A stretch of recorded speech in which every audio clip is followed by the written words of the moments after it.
पंजाब से हैं भगवान दास जी, स्वागत है आपका। हाँ जी, अपने गुड़िया है जी 10-11 साल की जी 11 साल की गुड़िया है आपकी। हाँ, वो रात को सोते हुए दांत खिचड़ती है जी।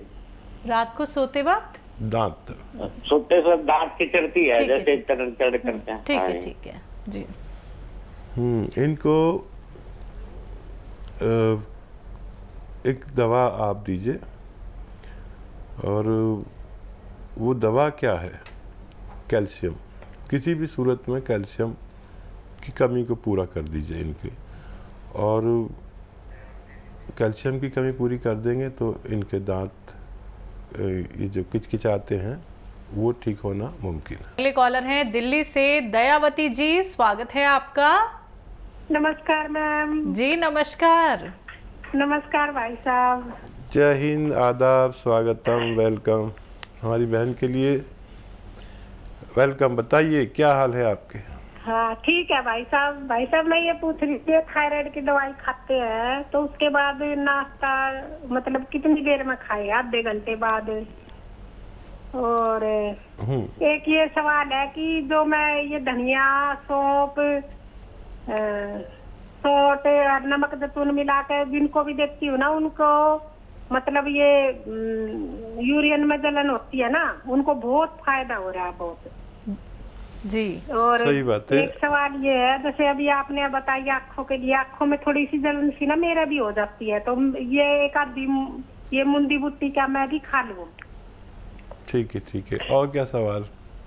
बस इतना ही है भाई साहब, इतने बता दो। रोज ज्ञान देते रहते हैं कुछ ना कुछ जो समझ में आता है। देखो हमारी बहन का फ़ोन आ गया, आज हमारा दिन बहुत अच्छा जाएगा।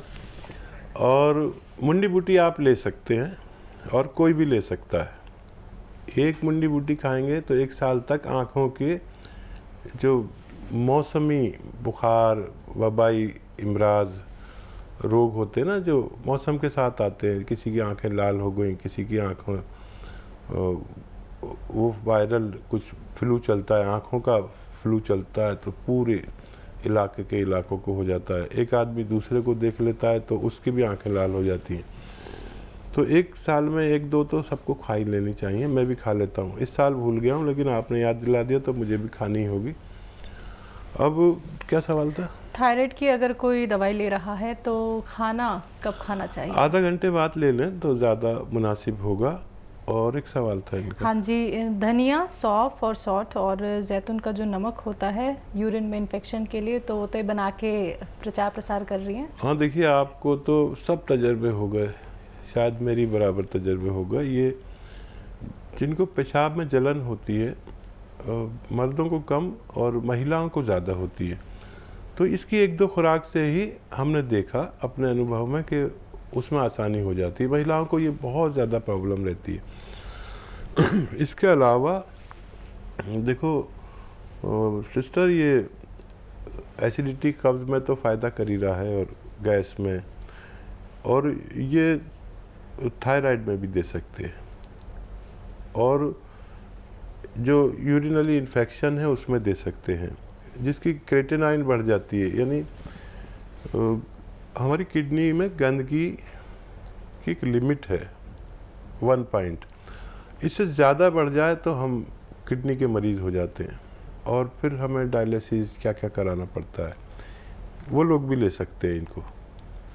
और लीवर के लिए बहुत अच्छा है, स्किन रोग के लिए बहुत अच्छा है। ये कितने रोगों में काम आता है मुझे खुद नहीं पता।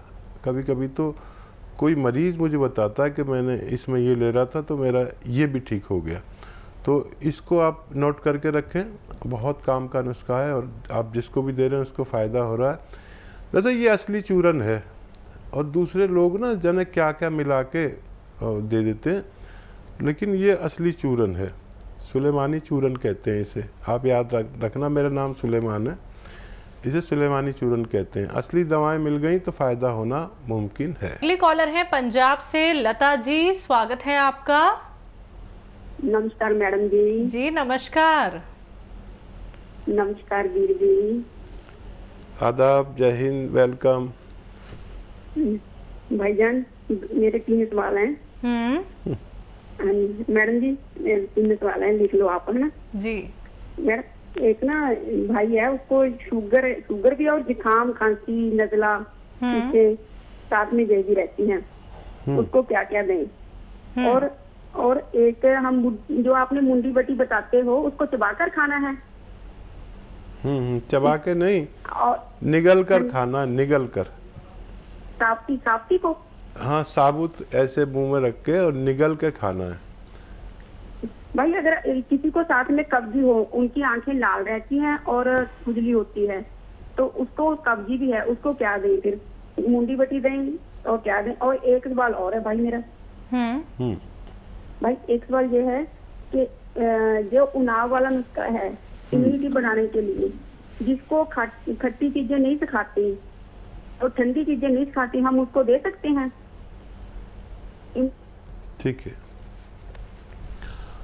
हाँ, खट्टी और ठंडी चीज़ें उनको खानी नहीं चाहिए जिनको ज़ुकाम, नज़ला, खांसी, बलगम, छींके, एलर्जी होती है। तो उनको खट्टी चीज़ें उस वक्त तक नहीं खानी चाहिए जब तक ये नुस्खा वो इस्तेमाल कर रहे हैं। और ये नुस्खा इस्तेमाल करने के लिए 5-6 महीने दरकार होते हैं, 5-6 महीने चाहिए होते हैं। जब तक ना करें तो बहुत तेज़ी से फ़ायदा मुमकिन है, करेंगे तो फिर वक्त ज़्यादा लगेगा, तो आपको हमसे शिकायत हो सकती है।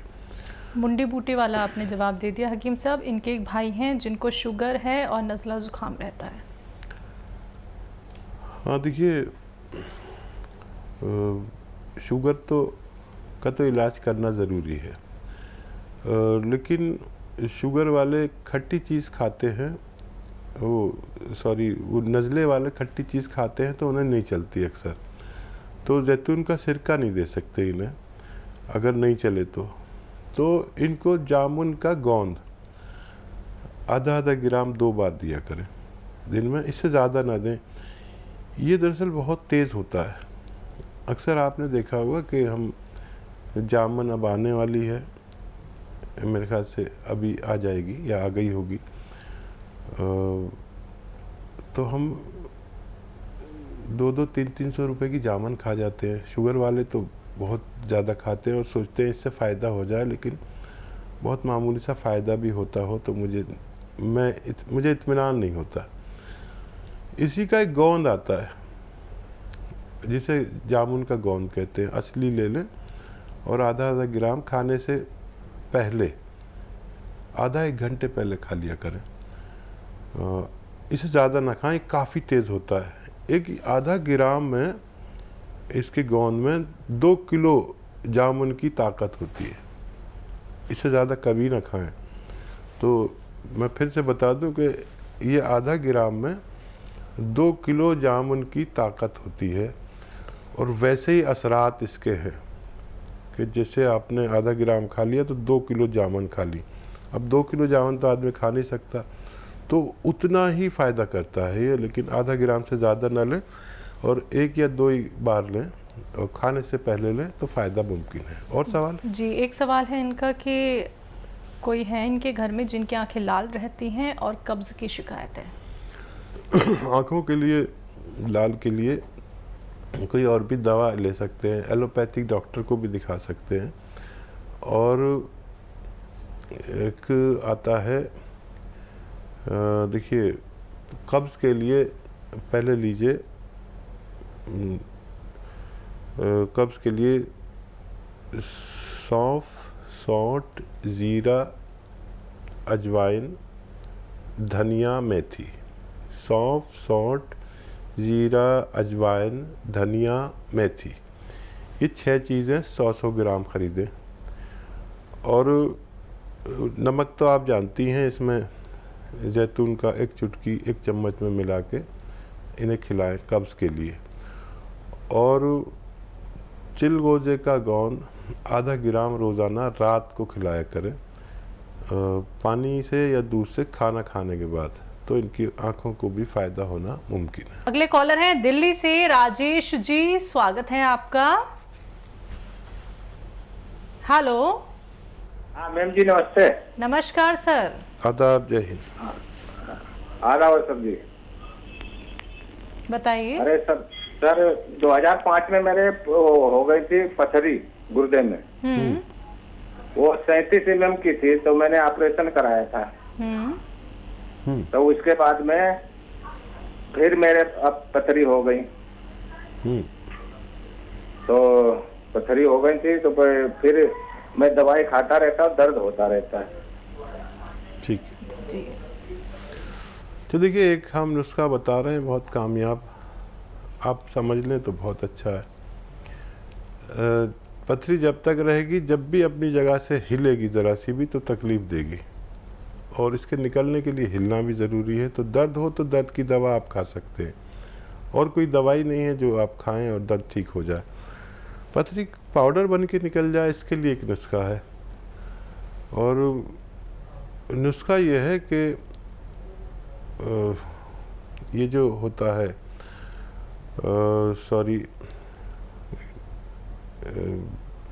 गूलड़ होते गोल गोल, अब पत्ता, उसके पत्ते ले लें, गूलड़ के 2 पत्ते 3 पत्ते आप ले लें, और उसको बारीक पीस लें सिलबट्टे पे, बहुत बारीक पीस लें। नींबू पानी में पीस लें, पानी न डालें, नींबू पानी डालें, उसमें खूब बारीक पीस लें। 1 गिलास पानी मिलाएं, उसके बाद 1 गिलास पानी मिला के इसमें नमक ज़ैतून आता है, एक नमक ज़ैतून, ये आपको अपने घर में रखना चाहिए, क्योंकि आपको बार बार पथरी होगी, जिसको भी होती है बार बार होती है, तो कभी कभी ये पी लिया करें। नमक ज़ैतून 1 चुटकी या 2 चुटकी इसमें मिलाकर 5-6 दिन लगातार पिए, एक खुराक सुबह, और हो सके तो शाम को भी पी लें। ये नुस्खा आपके घर में रहना चाहिए, क्योंकि आपको बार बार प्रॉब्लम होती, तो ये अगर आप कभी कभी पी लिया करेंगे तो वो बनने ही नहीं देता। तो ये पीकर आप पानी और 2 गिलास पानी और पिए, और आधा घंटे तक खाना ना खाएं। दर्द हो तो दर्द की दवा लें, तो बहुत जल्दी आपकी, मतलब जल्दी ही ये पथरी निकल जाना मुमकिन है। महावीर शर्मा है गुड़गांव से, स्वागत है आपका। हाँ जी, बताइए सर, प्रश्न क्या है? प्रसन्न जी, मैं दवाई मंगाई सियागोन, और उससे बहुत आराम हुआ है। मैं वैद्य जी को धन्यवाद देना चाहता हूँ, बहुत बहुत इनका धन्यवाद। भगवान इनको खुश रखे, कारोबार में इनकी तरक्की हो। बहुत धन्यवाद भाई आपका, आपने हमें जो ये फीडबैक कॉल दी है, हम खुश हो गए बहुत ज़्यादा। और अब आप देखिए, हमारे साथ जुड़े रहिए। आप हमारे साथ जुड़े रहेंगे तो उसका ये मकसद नहीं है कि मैं आपकी इज्जत करता रहूं, आप मेरी इज्जत करते रहें, वो तो ज़रूरी है सम्मान, लेकिन ये नुस्खा आपको अपने कम से कम 100 रिश्तेदारों तक पहुंचाना है। अगर आप ये प्रण लेते हैं तो आपका धन्यवाद स्वीकार है, अगर नहीं लेते हैं, आप हैं लाइन पे क्या? 6 घंटे चैनल देखता हूँ आपका। हाँ, आप ये प्रण लेते हैं कि आप 100 लोगों तक ये नुस्खा पहुंचाएंगे, ताकि 100 लोगों को और फायदा हो सके। देखो जी, कम से कम 50 आदमियों के पास मैंने आपकी दवाई पहुंचा दी है। अच्छा भाई, बहुत अच्छे आदमी हैं आप। और तारीफ करता हूँ कि मैं भाई, ये दवाई इससे बढ़िया कोई दवाई नहीं है।